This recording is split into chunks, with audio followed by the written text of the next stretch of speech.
हर हर महादेव दोस्तों, आपका हमारे यूट्यूब चैनल पर स्वागत है। अगर आप चैनल पर नए हैं तो चैनल को सब्सक्राइब कीजिए, वीडियो को लाइक कीजिए और शेयर कीजिए। साथ ही बेल नोटिफिकेशन पर क्लिक कीजिए ताकि आने वाली हमारी वीडियो आप तक पहुंचती रहे।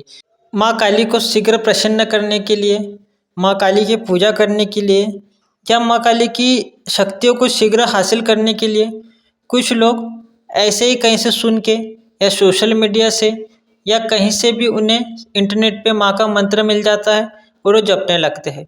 कुछ समय तक तो ठीक रहता है, उन्हें कोई भी साइड इफेक्ट महसूस नहीं होते, पर कुछ समय के पश्चात उन्हें नींद में दबाव महसूस होने लगता है, संभोग के सपने आने लगते हैं, उन्हें गंदे सपने आने लगते हैं। रात में उन्हें कुछ आवाज़ें सुनाई देने लगती है, जैसे पायल की आवाज़ आना, कान में फुसफुसाहट की आवाज़ आना, या उन्हें ऐसा महसूस होना कि उनका कोई नाम ले रहा है।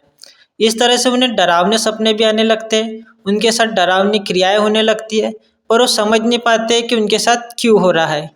कई बार लोग कई जानकार तांत्रिकों के पास भी जाते हैं ऐसी समस्या को लेकर, वे भी नहीं समझ पाते कि ऐसा क्यों हो रहा है।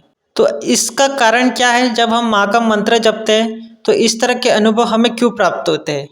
तो वीडियो को आप अंत तक देखिए, इसी विषय में हम आपको जानकारी देंगे। पूरी जानकारी के लिए आप वीडियो को अंत तक देखिए, बीच में स्किप ना करें। सबसे पहले तो अगर हम किसी भी देवी देवताओं की पूजा कर रहे हैं तो सीधे हमें जप पे नहीं जाना चाहिए, सेवा भाव रखना चाहिए, भक्ति करनी चाहिए और बिना गुरु दीक्षा के, बिना गुरु मार्गदर्शन के मंत्रों का जप नहीं करना चाहिए। खास करके उन लोगों को जो गृहस्थ है या ऐसे व्यक्ति लोग जो गृहस्थ होने वाले आगे भविष्य में, तो ऐसे लोगों को बिल्कुल भी डायरेक्टली बिना गुरु दीक्षा के, बिना गुरु मार्गदर्शन के जप नहीं करना चाहिए। क्योंकि जो सारे मंत्र हैं, कोई भी मंत्र हो किसी भी देवी देवता का हो, वो सारे भगवान शिव के द्वारा किलित किए गए हैं। अगर कोई व्यक्ति माँ को प्रसन्न करने के लिए बिना गुरु दीक्षा के, बिना गुरु मार्गदर्शन के ऐसे ही माँ के मंत्रों का जप करना शुरू कर देता है तो उसके ऊपर इस तरह से साइड इफेक्ट होने लगते हैं। अगर उस व्यक्ति को माँ के विभिन्न रूपों का, स्वरूपों का ज्ञान नहीं है, उसे माँ के मंत्रों का ज्ञान नहीं है, माँ के रूप का भी ज्ञान नहीं है, माँ कौन है, माँ का वास कहाँ होता है, माँ की सेना में कौन कौन साथ चलता है, माँ के आगे कौन चलता है, माँ के पीछे कौन चलता है, इस विषय में उसे जानकारी नहीं है तो उसके लिए और भी ये खतरनाक हो जाता है। तो देखिए, माँ काली के विभिन्न रूप है, वो किस रूप की उपासना कर रहा है, उसके मन में किस रूप का भाव है और वो कौन से मंत्र का जप कर रहा है। देखिए, अगर माँ एक ही है पर वो विभिन्न अलग अलग रूपों में विराजमान है और उन रूपों के भिन्नता के कारण उनकी शक्ति, उनकी उग्रता में भी भिन्नता हमें दिखाई देती है। अगर कोई माँ की उपासना करता है तो उसे माँ के विभिन्न रूपों का भी ज्ञान होना चाहिए। जैसे महाकाली जो 10 महाविद्याओं में सर्वप्रथम है, उसके बाद है जैसे माँ का रूप में एक शमशान काली है, अघोर काली है, असुर काली है, गुहा काली है। इस तरह से विभिन्न अलग अलग रूपों में माँ की पूजा की जाती है। माँ का एक सौम्य रूप भी है जिसे दक्षिणा काली भी कहा जाता है। तो इस तरह से माँ के तामसिक और सात्विक रूपों में भिन्नता हमें दिखाई देती है। हमें ये नहीं भूलना चाहिए कि अगर हम महाकाली की पूजा करेंगे तो महाकाली जो प्रथम महाविद्या है उनके साथ 10 महाविद्याएं भी होती है। तो अगर कोई अज्ञानता के अंधकार के कारण माँ के मंत्र का ऐसे ही जाप करने लगेगा और वो माँ के स्वरूप को भूल जाएगा कि महामाया जगदम्बा काली शमशानालय वासिनी शवारूढ़ा मुंड मालिनी है, अर्थात माँ का वास शमशान में है और वो शवारूढ़ा है, मुर्दे के ऊपर विराजमान होती है और उनके गलों में मुंडमाला है, वो महाभयंकरा है। और जब हम माँ के मंत्रों का जप करने लगते हैं तो हमें ध्यान में रखना चाहिए कि माँ की जो सेना है उसमें कोई सामान्य देवी देवता नहीं है, कोई सामान्य शक्तियाँ नहीं है। माँ के साथ बड़ी ही भयानक भयानक शक्तियाँ हैं, जैसे भूत प्रेत पिशाच जिन जिन्नात खबीस, अलग अलग भयंकर भयंकर राक्षस दानव शैतान, जो मसान की जो सारी शक्तियाँ होती है, उग्र शक्तियाँ होती है, वे सभी माता के साथ चलती है। वो माता की सेना होती है। माता की सेना में योगिनियाँ भी होती है, भैरव भी होते हैं। इस तरह से विभिन्न प्रकार की अनगिनत असंख्य शक्तियाँ चलती है।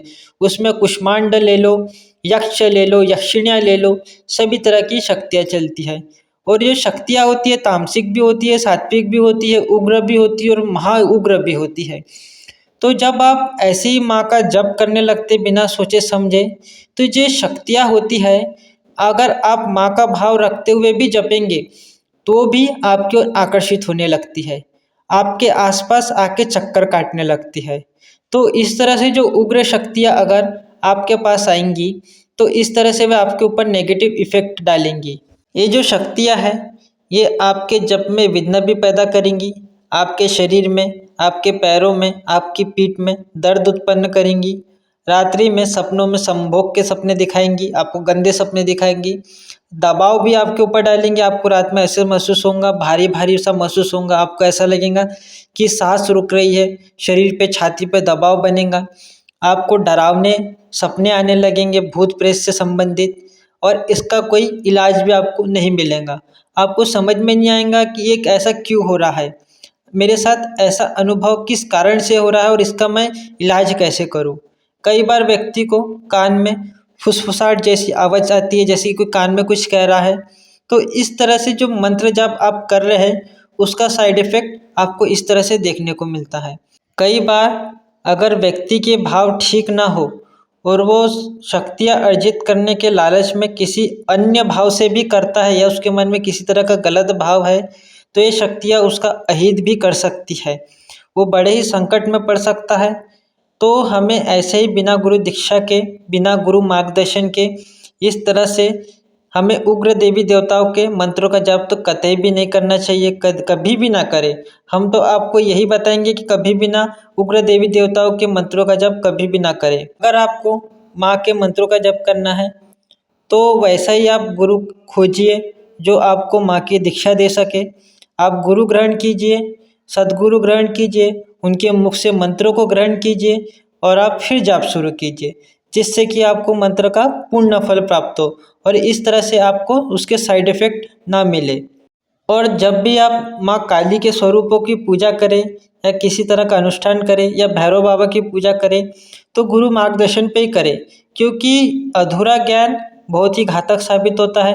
पूर्ण ज्ञान के साथ, पूर्ण मंत्रों के साथ आप क्या कर रहे हैं, आपकी विधि क्या है, इन सब चीज़ों का आपको ज्ञान होना चाहिए, जब भी आप सफल होंगे, वरना आपको इसके साइड इफ़ेक्ट देखने को मिलेंगे। अगर कोई व्यक्ति ऐसा है जिनके साथ इस तरह की घटनाएं घटित हो रही है और वो माँ काली या भैरव बाबा के किसी मंत्र का जप कर रहा है, तो वो रोक दें और कुछ दिनों के बाद देखिए कि जो उसे डरावने सपने या इस तरह के जो अनुभव हो रहे जो हमने आपको वीडियो में पहले बताए हैं, तो वो होने बंद हो जाएंगे। और गुरु ग्रहण कीजिए, गुरु दीक्षा लीजिए, उसके बाद जाप कीजिए, तो आपको इस सब चीज़ें देखने को नहीं मिलेंगी। तो आशा है आपको हमारी दी हुई जानकारी अच्छी लगी होंगी। ऐसी ही जानकारी के लिए आप हमारी वीडियो को लाइक कीजिए, शेयर कीजिए और चैनल को सब्सक्राइब कीजिए। हर हर महादेव, जय माँ काली।